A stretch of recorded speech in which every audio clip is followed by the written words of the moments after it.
Ce jour, Button a remporté le plus long Grand Prix de l'histoire. On est en 2011 et le Grand Prix du Canada risque d'être sacrément compliqué en raison des fortes pluies qui s'abattent sur le circuit. Après 4 tours de formation sous safety car, le Grand Prix prend enfin ses droits, avec Vettel qui mène tranquillement le peloton. Mais pour d'autres pilotes, le début de Grand Prix est un petit peu moins tranquille. Dès les premiers tours de course, Jenson Button s'accroche dans la ligne droite avec son coéquipier Hamilton. Si ce dernier abandonne, Button quant à lui écope d'une pénalité de drive-through, l'obligeant à rentrer au stand.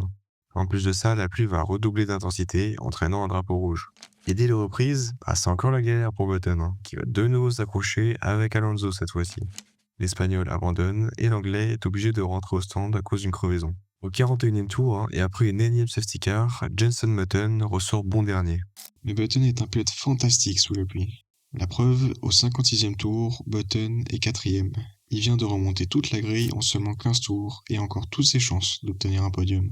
Button ne fait qu'une bouchée de Mark Webber et de Michael Schumacher pour se présenter comme seul adversaire de Sebastian Vettel. L'Anglais va rattraper le leader allemand et semble en mesure d'aller chercher la victoire. Sauf qu'à l'entame du dernier tour, l'écart entre les deux semble difficile à combler.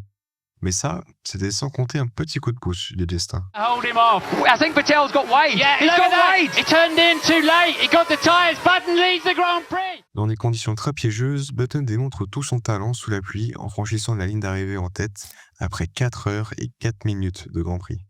Et même si la victoire lui a été offerte dans le dernier tour, Button n'en démérite pas pour autant. Sous des conditions extrêmes, avec 6 arrêts au stand, 2 collisions et un drive-through, le Grand Prix du Canada 2011 est l'une de ses plus belles victoires.